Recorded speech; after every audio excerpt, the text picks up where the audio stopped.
warahmatullahi wabarakatuh. Halo semuanya, kami dari kelompok 3 Program Studi Akuntansi Universitas Perwira Purbalingga. Pada video kali ini kami akan mempresentasikan simulasi audit laporan keuangan pada perusahaan Purba Bakery tahun 2025 berdasarkan standar profesional akuntan publik atau SPAP. Pembahasan yang akan kami sampaikan meliputi audit plan, materialitas, analisis risiko, prosedur audit, temuan audit, hingga opini auditor. Selanjutnya, mari kita masuk ke latar belakang kasus.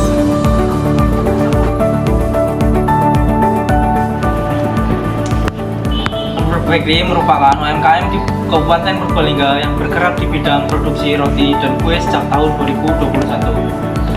Pada tahun 2025, usaha mengalami peningkatan penjualan dan berencana melakukan ekspansi usaha melalui perluasan area produksi serta pembelian peralatan baru. Untuk mendukung ekspansi tersebut, Purba Bakery mengajukan pinjaman sebesar 500 juta kepada pihak perbankan. Sebagai dasar pemberian kredit, bank memerlukan laporan keuangan yang andal dan mencerminkan kondisi perusahaan yang wajar. Ditemukan beberapa kelemahan pengendalian internal seperti perangkapan tugas, pencampuran kas pribadi dan kas usaha, tidak adanya stock of name berkala, penjualan tanpa nota resmi, serta piutang yang telah jatuh tempo tanpa pencadangan. Kondisi tersebut meningkatkan resiko salah saji material sehingga diperlukan audit laporan keuangan sesuai SPAP untuk menilai kewajaran laporan keuangan Purba Bakery tahun 2025. Selanjutnya adalah gambar permasalahan. 1. Pemilik menjalankan beberapa tugas sekaligus. 2. Yang kedua, kas pribadi dan kas usaha belum dipisahkan. Yang ketiga, belum ada stock of name rutin. Yang keempat, sebagian penjualan tidak memiliki nota. Yang kelima, ada piutang yang belum tertagih lebih dari 120 hari. Yang terakhir, pengendalian internal usaha masih kurang optimal. Saya akan menjelaskan mengenai audit plan yang digunakan dalam simulasi audit ini. Audit dilakukan untuk menilai kewajaran laporan keuangan Purba Bakery tahun 2025 sebagai dasar pertimbangan pihak bertanggung dalam menentukan kredit. Prioritas audit difokuskan pada akun kas, piutang usaha, persediaan, dan penjualan karena akun-akun tersebut memiliki risiko yang cukup tinggi. Yang kedua, berdasarkan pemahaman bisnis klien, Purba Bakery merupakan UMKM yang bergerak di bidang produksi dan penjualan berbagai produk bakery melalui toko fisik, titik jual di minimarket, dan media sosial. Dalam pelaksanaannya, auditor menggunakan pendekatan risk-based audit dengan memfokuskan pemeriksaan pada area yang berpotensi menimbulkan salah saji material akibat kelemahan pengendalian internal yang ditemukan pada perusahaan. Selanjutnya ada perhitungan materialitas. Perhitungan materialitas menggunakan laba bersih tahun 2025 sebesar Rp95 juta sebagai dasar penentuan. Dengan menggunakan persentase 5%, diperoleh nilai overall materiality sebesar Rp4.750.000. Selanjutnya, performance materiality ditetapkan sebesar 70% dari overall materiality, yaitu sebesar Rp3.325.000. Persentase 70% digunakan berdasarkan pertimbangan profesional auditor karena masih terdapat beberapa kelemahan pengendalian internal yang meningkatkan risiko salah saji pada laporan keuangan. Nilai materialitas tersebut digunakan sebagai dasar auditor dalam menemukan luas pengujian dan mengevaluasi signifikasi salah saji yang ditemukan selama proses audit. Selanjutnya, ada analisis risiko salah saji material. Yang pertama, ada akun kas. Risiko yang diidentifikasi yaitu kas pribadi dan kas usaha tercampur, serta perangkapan tugas oleh pemilik. Asersi terkaitnya yaitu existence dan completeness. Yang kedua, ada piutang usaha. Piutang berumur lebih dari 120 hari tanpa cadangan kerugian. Asersi terkaitnya yaitu existence, valuation, and allocation. Dan yang ketiga, persediaan. Tidak dilakukan stock of name secara berkala. Asersi terkaitnya yaitu existence dan completeness. Yang terakhir, ada penjualan. Sebagian transaksi tidak didukung nota resmi. Asersi terkaitnya yaitu assurance completeness. ada desain prosedur analitis. Yang pertama, prosedur analitis substantif. Analisis tren penjualan membandingkan penjualan bulanan tahun 2025 dan menguji kewajaran lonjakan penjualan pada bulan November hingga Desember. Analisis rasio profitabilitas membandingkan gross profit margin atau GPM dengan rata-rata industri bakery serta mendeteksi kemungkinan manipulasi penjualan atau HPP. Selanjutnya, rasio perputaran piutang menghitung perputaran piutang dan menilai kewajaran piutang yang telah jatuh tempo. Yang kedua, test of control, observasi dan wawancara, mengamati proses penerimaan kas dan menilai pemisahan antara kas pribadi dan kas usaha. Selanjutnya, evaluasi dokumentasi penjualan, memeriksa transaksi titip jual di money market untuk menilai adanya verifikasi dan rekonsiliasi transaksi. Selanjutnya, yang ketiga yaitu prosedur substantif. Akun kas melakukan perhitungan fisik mendadak pada akhir periode serta konfirmasi dan rekonsiliasi saldo bank. Yang kedua, piutang usaha. Konfirmasi piutang kepada pelanggan dan analisis umur piutang dan estimasi kerugian piutang. Selanjutnya ada akun persediaan, melakukan stock on hand dan melakukan pricing test berdasarkan faktur pemasok. Yang terakhir ada akun penjualan, melakukan pengujian terbaik dari jurnal ke dokumen pendukung dan melakukan pengujian kelengkapan bukti transaksi ke pencatatan penjualan. Selanjutnya, analisis fraud atau analisis kecurangan. Kami menggunakan konsep fraud triangle. Yang pertama, ada tekanan atau pressure. Nah, dalam Unperba Bakery terdapat kebutuhan mendesak untuk memperoleh persetujuan kredit bank sebesar 500 juta yang mendorong resiko penyajian laporan keuangan agar terlihat lebih baik dari kondisi sebenarnya.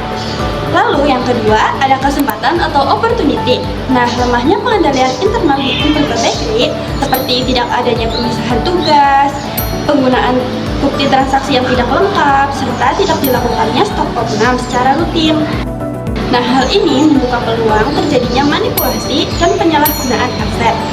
Lalu yang ketiga, ada rasionalisasi atau rationalization. Nah, pemilik Unperba Bakery berpotensi menganggap pencampuran kas pribadi dan kas usaha sebagai hal yang wajar dalam operasional UMKM, sehingga dapat membenarkan tindakan yang tidak sesuai prinsip akuntansi. Selanjutnya, prosedur analitis. Yang pertama, ada analisis penjualan dan laba kotor. Gross profit margin yang ada di Unperba Bakery sebesar 35,7%. Auditor menemukan peningkatan penjualan yang signifikan pada akhir tahun. Namun, sebagian transaksi tidak didukung nota resmi, sehingga beresiko menimbulkan salah saji penjualan dan kas. Yang kedua, ada analisis piutang usaha. Terdapat piutang berumur lebih dari 120 hari tanpa cadangan kerugian piutang. Nah, kondisi ini menunjukkan risiko piutang tidak tertagih dan potensi overstatement pada piutang serta laba perusahaan. Yang ketiga, ada analisis persediaan. Nah, perputaran persediaan pada Unperba Bakery sebesar 3,86 kali per tahun. Namun, tidak adanya stok opnam rutin meningkatkan risiko ketidaksesuaian antara persediaan fisik dan catatan akuntansi. Dan yang terakhir, ada analisis kas. Saldo kas sebesar 60 juta dianalisis melalui perbandingan dengan penerimaan penjualan. Nah, ditemukan bahwa kas usaha dan kas pribadi pemilik sering tercampur, yang menunjukkan lemahnya pengandalan internal serta meningkatkan risiko salah saji penyalahgunaan kas. Simulasi temuan audit yang pertama itu ada kas, ditemukan pencampuran kas pribadi dan kas usaha serta tidak adanya perusahaan tugas dalam penerimaan dan pencatatan kas. Dan yang kedua itu ada piutang usaha, terdapat piutang berumur lebih dari 120 hari tanpa pembentukan cadangan kerugian piutang yang berpotensi menyebabkan nilai piutang dan laba dilaporkan lebih tinggi dari kondisi sebenarnya. Yang ketiga itu ada persediaan. Perusahaan belum melakukan stok opnam secara berkala sehingga terdapat risiko ketidaksesuaian antara persediaan fisik dan catatan akuntansi. Yang keempat, yang terakhir ada penjualan. Sebagian transaksi penjualan tidak didukung oleh bukti transparan. selanjutnya itu ada laporan auditor independen. Itu ada beberapa strukturnya. Yang pertama itu kita harus tahu judul atau pemilik usaha yang ingin kita tuju. Yang kedua ada pendahuluan seperti contohnya yang terhormat atas nama pemiliknya atau semacamnya. Yang ketiga itu ada tanggung jawab manajemen. Yang keempat ada tanggung jawab auditor. Kelima itu ada opini dari auditor tersebut. Dan yang keenam yang terakhir itu ada tanggal dan tanda tangan dari pihak yang berwenang. Selanjutnya adalah refleksi etika profesional. 1. Integritas. Auditor menyampaikan hasil pemeriksaan secara jujur berdasarkan bukti yang diperoleh. Keduanya adalah objektivitas. Auditor tetap independen dan tidak dipengaruhi kepentingan pemilik usaha. Yang ketiga, kompetensi profesional. Audit dilakukan sesuai standar audit yang berlaku untuk menghasilkan kesimpulan yang andal. Yang keempat, kerahasiaan. Seluruh informasi keuangan dapat dan operasional Nurul dijaga kerahasiaannya. Yang kelima adalah perilaku profesional. Auditor mematuhi kode etik profesional akuntan publik, SPAP, dan ISA selama proses audit. Selain itu, berdasarkan simulasi audit laporan keuangan pribadi tahun 2025, audit dilaksanakan dengan pendekatan risk based atau audit yang berfokus pada akun penjualan, kas piutang, usaha, dan persediaan karena memiliki risiko salah saji yang lebih tinggi dari hasil audit menunjukkan adanya beberapa kelemahan pengendalian internal meningkatkan risiko salah saji dan potensi fraud. Untuk mengatasi risiko tersebut, auditor melakukan berbagai prosedur audit untuk memperoleh bukti yang cukup dan tepat.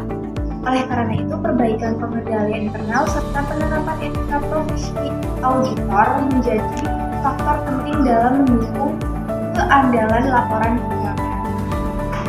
Akhir itu ada saran.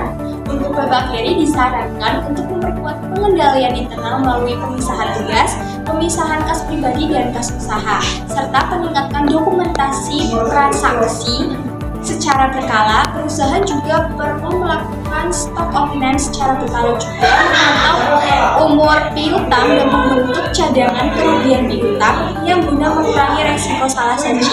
Selain itu,